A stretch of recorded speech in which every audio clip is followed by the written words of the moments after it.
የተመሰገነ ይሁን። አሁን ደግሞ ሜጌዶ በሚባለው እስራኤል ውስጥ በሚገኘው ከተማ ነው ያለነው። የመጨረሻው ጦርነት በዮሐንስ ራእይ ምዕራፍ 16 ቁጥር 16 ላይ የተገለጠው የመጨረሻው እልቂት፣ የመጨረሻው የሰው ልጆች መከራና ስቃይ የሚካሄድበት ስፍራ ነው። አርማጌዶን የመጨረሻው ጦርነት የሚካሄድበት ቦታ ይህ ነው። ጌታ ኢየሱስ ክርስቶስ ያወቅን ሰዎች ምን ያህል እድለኞች ነን። ራእይን ስትመለከቱ በጣም የሚሰቀጥጥ ብዙ ነገሮች ትመለከታላችሁ። የነገሮች ፍጻሜ ምን ይመስላል የሚለው ትምህርት ላይ በሰፊው አስተምረዋለሁ። ግን አሁን ስመለከተው ደግሞ በጣም ልዩ ምስጋና ለጌታ እንድሰጠው እግዚአብሔር አደረገኝ። ምክንያቱም ጌታ ኢየሱስ ክርስቶስን ማወቅ ቀላል ነገር አይደለም። የጌታ መሆን ቀላል ነገር አይደለም። የመጨረሻው ጦርነት የሰው ልጆች በሚተላለቁበት በዛን ጊዜ የሚፈሰው ደም እስከ ፈረሶች አንገት ድረስ የሚደርስ ነው ይላል። ሰው በሰው ላይ ህዝብ ላይ ተነስቶ ብዙ እልቂትና ብዙ ጥፋትን ሰይጣን በዚህ ስፍራ ላይ ያደርጋል። ወገኖቼ ያ የመጨረሻው ዘመን ሊመጣ ቅርብ ነው። ማራናታ አሜን። ጌታ ኢየሱስ ሆይ ቶሎና። ከዛ ሁሉ እልቂት፣ ከዛ ሁሉ ጥፋት፣ ከዛ ሁሉ መከራ የማምለጫው መንገድ አንድና አንድ ነው። ክርስቶስ ኢየሱስን የግል አዳኝና መድኃኒት አድርጎ መቀበል። ጌታ ኢየሱስ ክርስቶስ በቅርቡ ይመጣል። የራሱ የሆኑትን ይሰበስባል፣ የራሱ የሆኑትን ይወስዳል። ይሄ ጌታ ከመምጣቱ በፊት ጌታ ኢየሱስ ክርስቶስን የማታውቁ ሰዎች እባካችሁ ጊዜው አሁን ነው፣ ሰዓቱ አሁን ነው። መቼ እንደሚሆን አይታወቅም። የኢየሱስ ክርስቶስ መምጫ ነገሮች ከመፈጸማቸው ከማለቃቸው በፊት ይሄንን ጌታ የራሳችሁ አዳኝ የራሳችሁ ጌታ አድርጋችሁ እንድትቀበሉት በጌታ ፍቅር ጠይቃችኋለሁ። ተባረኩ። Experiencing all types of historic reversal. Most impressive discovery in sophistication and construction technique astounding to this day is the waterworks built for the city by King Ahab.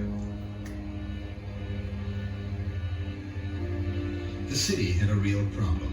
Its great walls protected it during siege, but its water sources were in a cave at the foot of the hill outside the walls.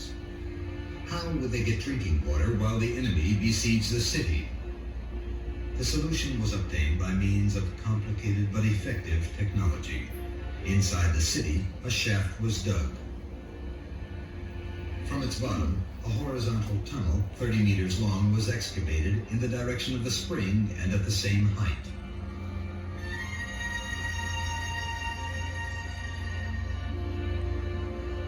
From now on, the citizens of the city could utilize the water that flowed outside the city without leaving the safety of the walls. In order to conceal and to protect the water from enemies, the external entrance to the cave was blocked up and the wall camouflaged with rock and sand. Many kingdoms came and went in Megiddo. The kingdom of Israel was conquered by Assyria, and after them came the Persians.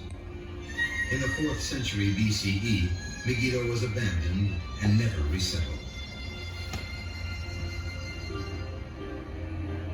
All that is left are the remains of 4,000 years of human settlement and the apocalyptic prophecies, mainly Christian, which have memorialized its name in human culture as the arena of the great battle in the last of days.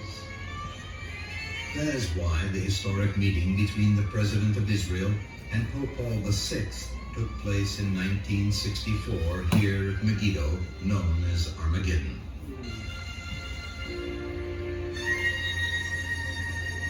For 2,000 years, not only Megiddo lay in ruins, but also the entire area. 2 more battles took place here in this century. The British General Allenby routed the Turkish army at the end of World War I. The British reinforced their rule in the country, and General Allenby was named Lord of Armageddon.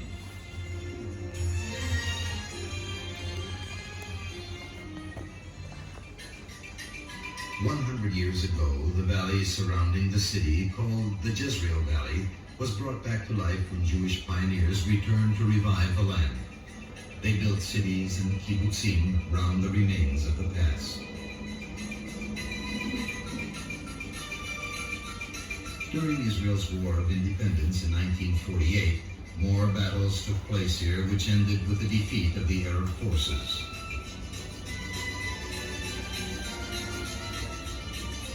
At the end of the war, a kibbutz settled at the edge of the Tell, which took the historic name of the city, Megiddo. Its founders were survivors of the Holocaust who had come to find a new future alongside the historic remains.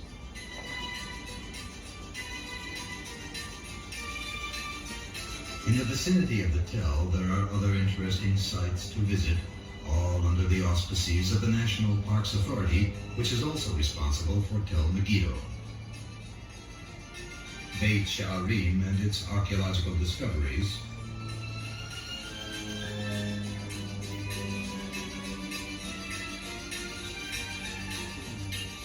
the synagogue found at Beit Alpha with its unique mosaic floor,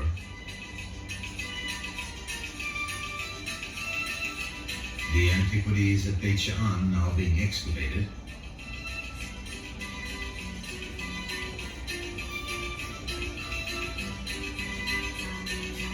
Ma'ayan Harod,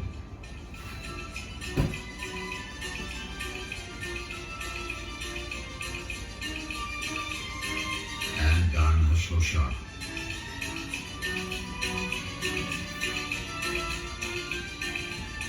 The National Parks Authorities wishes you a pleasant tour.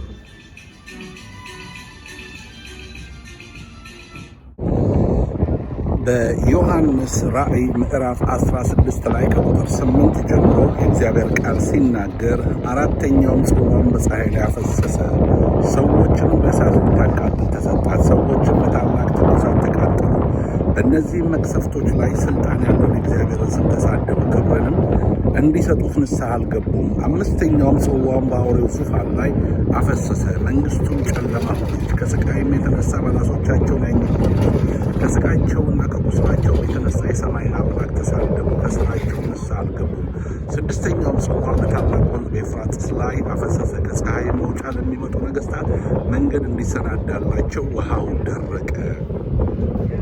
ከዘንዶውም አፍና ከአውሬው አፍ ከሐሰተኛውም ነቢይ አፍ ጓጉንቸሮች የሚመስሉ 3 ርኩሳን መናፍስት ሲወጡ አየሁ። ምልክትን እያደረጉ የአጋንንትን መናፍስት ናቸውና በታላቁም ሁሉን በሚገዛ በእግዚአብሔር ቀን ወደሚሆነው ጦር እንዲያስከትቷቸው ወደ ዓለም ሁሉ ነገስታት ይወጣሉ። እነሆ እንደ ሌባ ሆኜ እመጣለሁ፣ ራቁትንም እንዳይሄድ እፍረቱንም እንዳያዩ ነቅቶ ልብሱን የሚጠብቅ ብፁዕ ነው። ቁጥር 16 በዕብራይስጥም አርማጌዶን ወደሚባለው ስፍራ አስከተቷቸው ይላል። አርማጌዶን ወደሚባለው ስፍራ አስከተቷቸው። ይህ አርማጌዶን የሚባለው ስፍራ ይሄ ነው። እንግዲህ ወገኖቼ እንደምትመለከቱት እስራኤል ውስጥ ነው ያለነው። አሁን አርማጌዶን የሚባለው ቦታ ይሄ ነው። ከዘንዶ አፍ ውስጥ የሚወጡ እነዛ 3 ሐሰተኛ ህዝቡን የሚሰበስቡበት ስፍራ፣ ነገስታትን የሚሰበስቡበት ስፍራ ይሄ ስፍራ ነው። ከዘንዶ አፍና ከአውሬ አፍ ከሐሰተኛው ነቢይ አፍ ጓጉንቸሮች የሚመስሉ 3 ርኩሳን መናፍስት ሲወጡ አየሁ። ምልክትም እያደረጉ የአጋንንት መናፍስት ናቸው። በታላቁም ሁሉም በሚገዛ በእግዚአብሔር ቀን ወደሚሆነው ጦር እንዲያስከቷቸው ወደ ዓለም ሁሉ ነገስታት ይወጣሉ። አርማጌዶን የሚባለው ይሄ ቦታ ነው። በዚህ ስፍራ የሚሆነው እልቂት አስጨናቂ እንደሆነ ራእይ ከ16 ጀምሮ ስታነቡ ታገኙታላችሁ።